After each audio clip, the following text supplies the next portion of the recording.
Hi guys, and welcome to another episode of Can We Talk? My name is Andy. And I'm Andy's wife. Hello, guys. Yeah, I was trying not to laugh again because Andy's wife is now a trademark. So I was trying really We should be getting used to Andy's wife by now. I am. It's interesting that when coming here, somebody says, I was telling him we're going for recording, and they said, okay, see you later, Andy and Andy's wife. Oh, wow. Wow. Shout out to all our people out there. Yeah, shout out and thank you for the love. I know we keep saying that, but thank you for the support. Likes, the shares. Indeed, thank you for subscribing. We really appreciate. Yes. Yeah, so we have been on an interesting journey. We have been talking about our half a decade journey. Yes, half a decade journey. And happy anniversary! Happy anniversary, my love! Happy anniversary! Half a decade later. Oh, half a decade later. Yeah. So where's my gift? Oh, wow, your gift is me. Oh, wow. Your gift is me. I was about to say something about unwrapping, but I'm not going to say anything. Yeah. Anyways,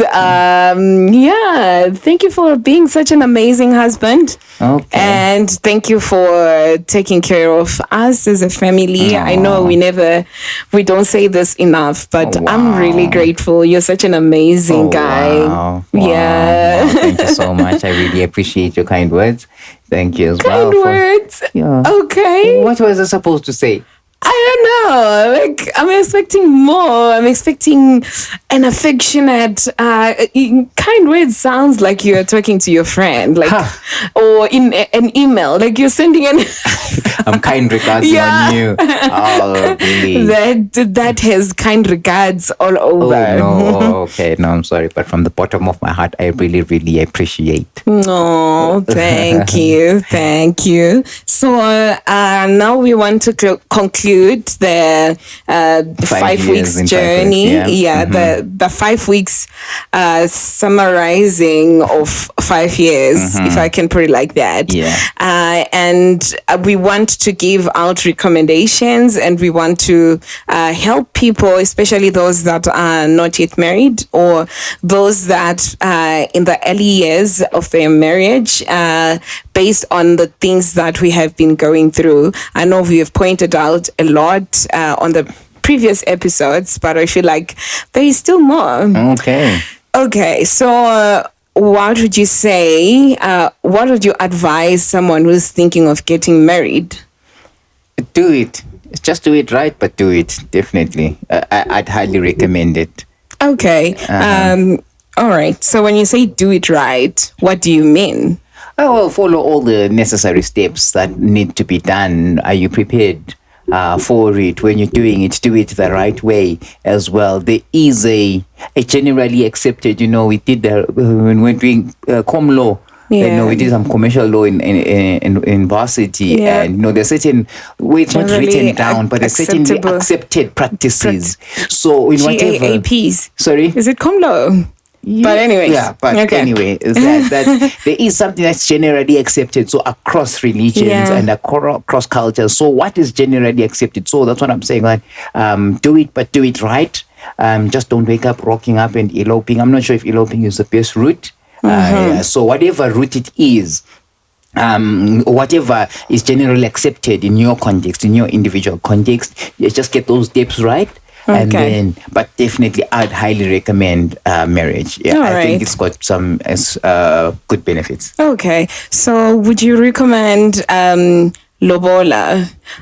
For those that do not know, lobola is the bride price. Yes, a dowry. So do you recommend paying dowry? Do you recommend lobola?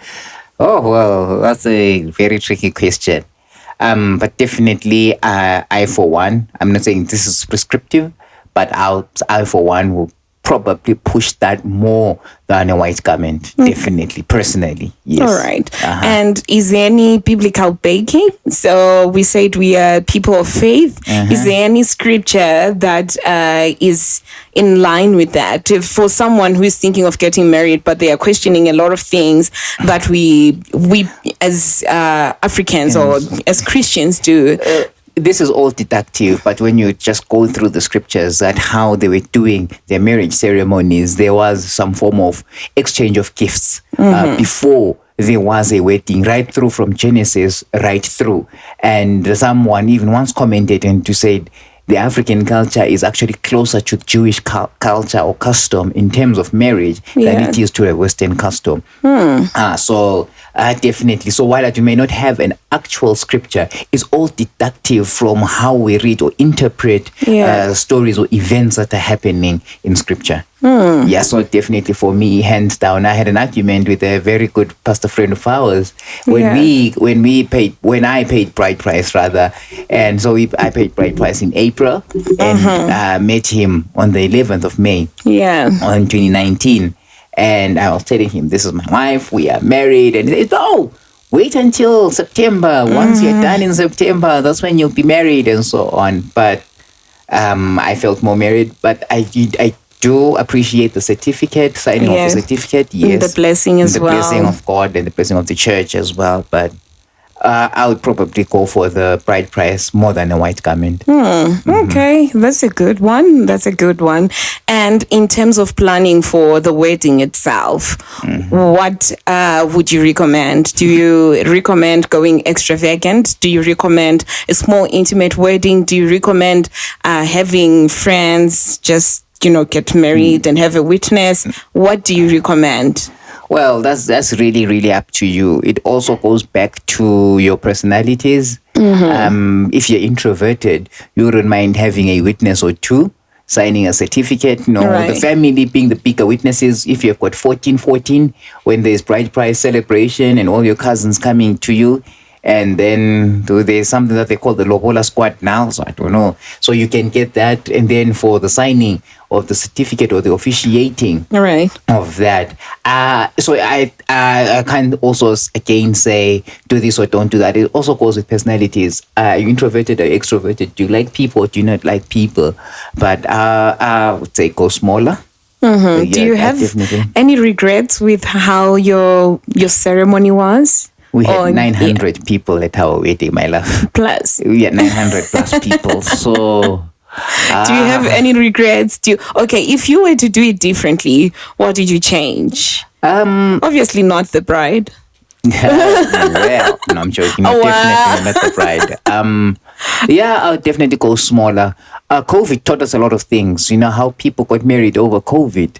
Now you still get married, you still feel like you got married, and it was way smaller. So it's less expensive, it's less tiresome, so on. So the resources are more manageable, and you get a few steps ahead into your start of your marriage life. So definitely smaller. I would definitely go smaller. If I would recommend, but again, it also goes with you. If you've got a large, group in your large crowd like that, you can't stop them. But I was looking at the videos. I hadn't seen somebody in 14 years. I didn't even have his number, but I'm saying him in the video. I mean, really, how did he get there?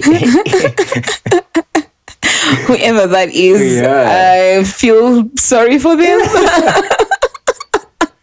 I'm sure everyone is asking themselves. They are now calculating. When last did I see him? Before his wedding day, no. I mean, that was the last time I saw him then. I haven't seen him since. So, I think for me, the other thing that I would have changed, I'm not recommending that to anyone. But I felt like where our hearts were inclined, the two of us, was to just have the morning ceremony and we were done. And not... this one, no, let me not mention the other one because I'm going to get in trouble with my friends. But we just wanted, I think that we were done. Even with our decor, everything, we were thinking ceremony. The afternoon, we were not there. That was for other people to just, enjoy the celebration and all. But we were good with just being doing our I do's, exchange our vows, and then we leave and go for our honeymoon because we were so tired. We were exhausted. We were just grinning. We were no longer smiling. We were just there. And to think that we had to drive how many hours? Oh my goodness. Oh my goodness. And shout out to our brother who spoiled us. And we managed to rest on that night. We were really tired. I think we were done with the ceremony. It was going to be very beautiful, short and sweet and straight to the point. So for me, I would change that. I would change that. If I am to do it again, I would change that. Wow. So immediately after the ceremony, serve a meal and people can go. Yeah, thank you so much. Shake hands. We are done. Wow. See you in 10 years. Oh, wow, the celebration. Okay, are you hinting that you're doing a renewal of vows at 10 years? I'm hinting to the finance minister. And we all know in society who manages the home finances. I mean, interestingly, just today, somebody met you for the first time. I pick you pay. So 10 years has been picked. Who has to fund it? Wow. I wonder what that guy was service provider this morning. We met you said, it's so good to meet the Minister of Finance. They don't know. They don't know. But I think everything was so beautiful. I wouldn't take away anything from how things just happened. Everything was just beautiful. The only thing that I think would have I don't want to say it was unnecessary because people were there, they were celebrating us. So if I were to cut it short, I would probably remove the other part. Okay. And what about your thoughts on bride price or dowry? I think it's a sign of respect, and it's building a relationship. Right. So like you said, it's just an exchange of gift to acknowledge that we are now building a relationship. Right. Just like I don't want to enliken it to any transaction. But in any relationship, there has to be an exchange of something. So we're falling in love. I'm giving you my heart and you're giving me yours. Like there has to be something that is giving. We all have to give something. So it's just a form of building a relationship. And it's a way of saying, I respect you. I'm not just taking your daughter. I'm not just eloping with your daughter, or I'm not just eloping with your son. So let's meet in a particular place and we introduce each other, and then we give each other whatever we have. So that's how I take it. All right. That is how I take it. I know. All right. And so in the 5 years that we've spent together, would you recommend marriage? Definitely. There's so much order in my life, at least, having been married. What I've managed to achieve in almost anything has come or has been concluded when I got married. So I could list a few things, but to some it will be immaterial, to some it will be irrelevant. But I think there's a little bit of order in structure. In my life, I'm able to make more responsible decisions, which I was not making. And by the way, I got married post-30.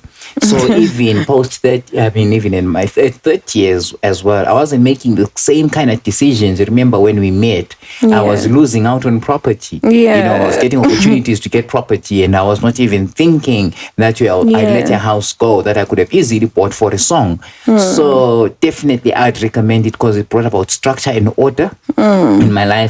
I was able to make more responsible decisions. So definitely. That is good. And I just want to echo on that to say I think marriage has a way of taking you out of your comfort zone, because remember, you were living with people that really know you and they accommodate you with all that you are. And now you're stepping out of your comfort zone. You are now living with this person that you have never stayed with before, and they are coming from a different background. So it's a way of, it's a mirror, if I can put it like that. Like it shows you start to see where you're lacking. You start to see that why am I always late? Yeah. Like the principle of time. I honestly never understood the principle of time. Honestly. Really? I felt because the people that my circle was just okay with pitching up at any time.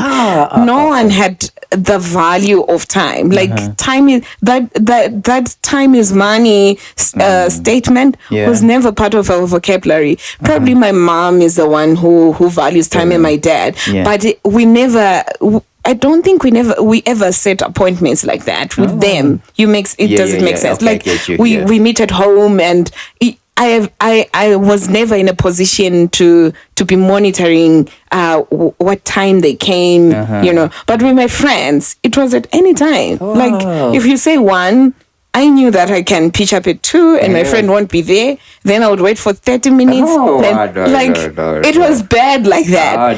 And now to find someone who values time, I had to understand it from your point of view to say, this guy is actually right, I can't be spending 1 hour waiting for someone. This is online. And you're calling saying that I am right.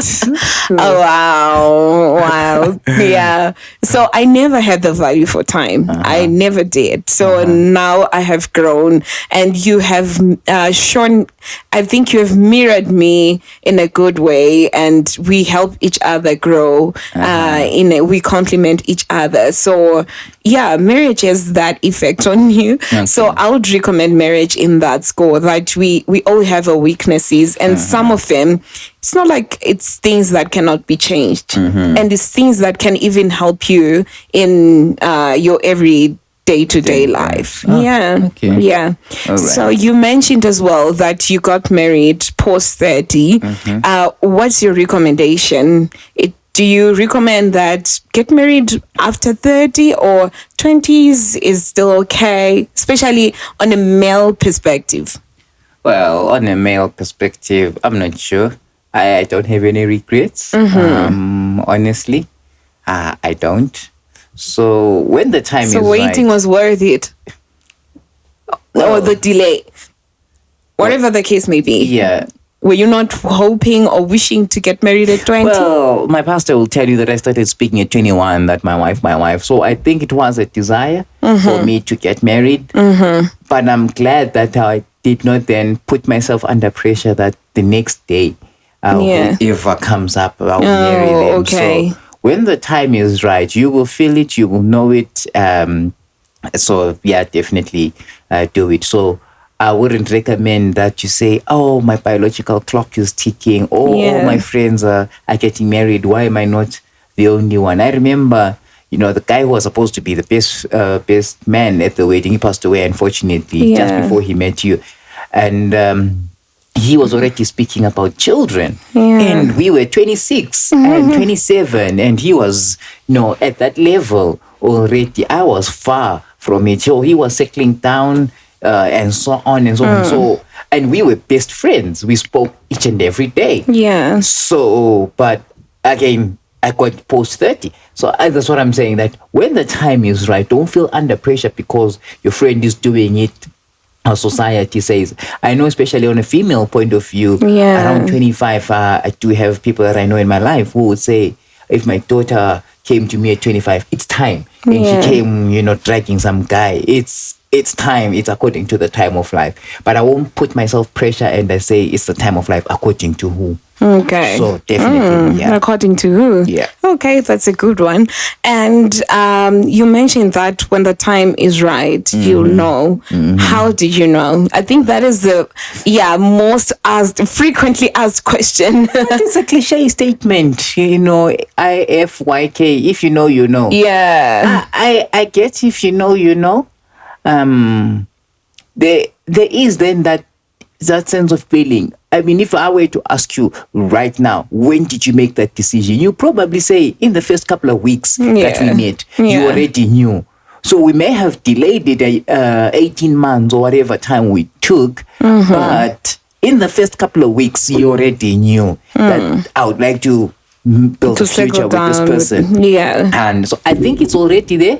We don't always plan for, circumstances do occur. You plan your life and the life happens and it just doesn't. But, it's rare But like, okay, if you know, I can't explain it. Yeah. But once you know, you know. And for you, how did you know? Were you at a certain age? Were you feeling pressure? How did you know? I honestly was not feeling any pressure whatsoever because I was only 23 when we met. Hey. Wow. Yeah. I cradle snatched. Oh boy. Because we got married at 25. Oh, okay. So we had to wait a year just to give people, that satisfaction that indeed they are dating. Really? and make them see, allow them to see us working together, holding hands. Really? It was a political move. Oh, wow. No, I'm joking. But yeah, like you said, we knew, even the conversation, from our conversation, we just knew that, this is definitely what I've been looking for. And I remember my sister, she met you in the first few weeks as well. And she was like, "You're going to get married with this guy. What are you seeing?" Yeah. And then she reminded me after we got married, and she said, "Do you remember I told you?" Oh, wow. So what did you give me, dear wife? What did my sister give you?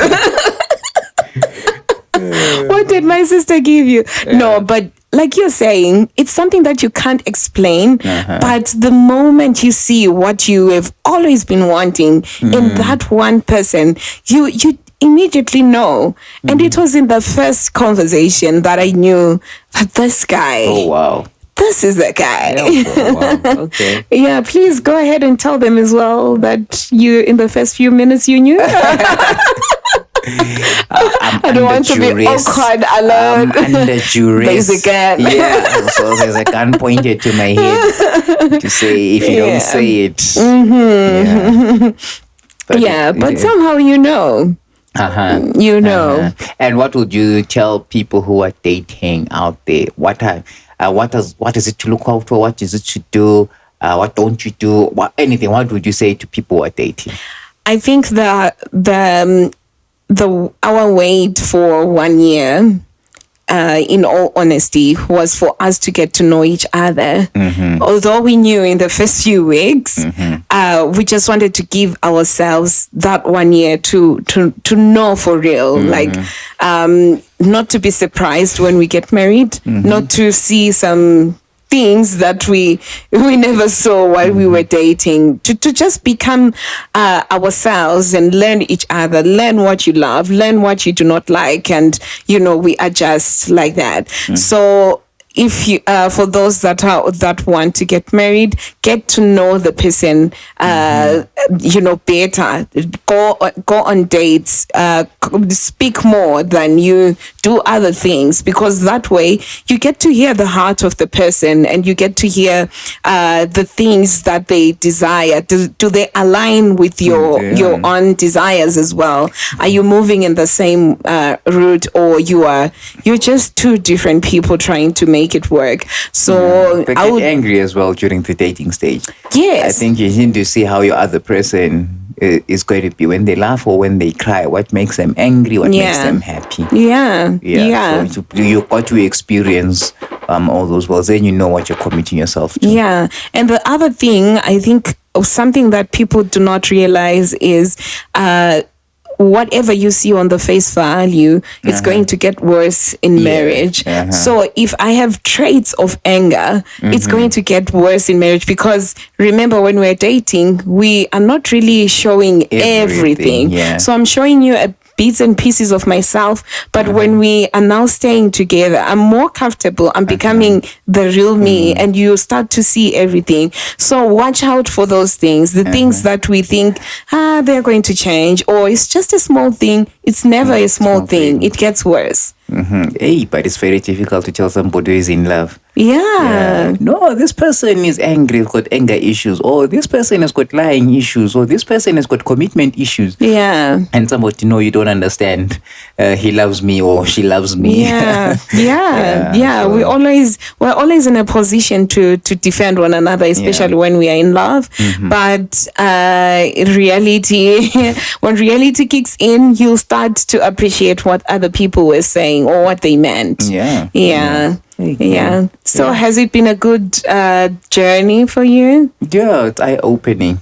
Eye-opening. I had one manager who used to say to me, "Love is blind, but marriage is an eye-opener." Oh wow! So, but it's not always a bad thing.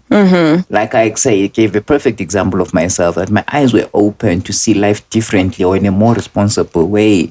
Or you see, so I was able to after marriage, it's not that going out and buying junk food is bad, but during your love is blind stage, it's always movies, popcorn, and things like that. But now when you're in marriage, your eyes are opened, you want to be more responsible, you want to build things together, and building is in the holistic form, whatever it is, we are building together. And so that was an eye opener for me.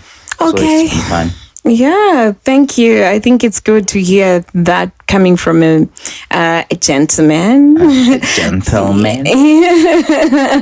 Yeah, so thank you for that. Because most of the times we hear that men are scared to commit, men are scared of marriage, blah, blah, blah. So it's good to hear that coming from a guy, and I hope other guys are learning from you. As well, yeah. Well, I hope so. But again, maybe if I were to say, how did I know? Perhaps I also did have some commitment issues in my I don't know. Yeah. So perhaps when the time is right, it's then easy, or you're now mature enough, you're to able commit. to then commit in this something, Okay. Thank you so much, guys. I think we have shared bits and pieces of our journey, and the podcast is not stopping. Oh, definitely. We're just sharing 5 years and 5 weeks, and I hope it was enlightening. I hope it was eye-opening, and I hope people got something that could help them in their different facets of life. Definitely. And happy anniversary once again. Happy anniversary to you. I love you very, very much. Oh, thank you. Really? Yeah. Did you just say thank you? I love you so much. Thank you. This is another episode of Can We Talk?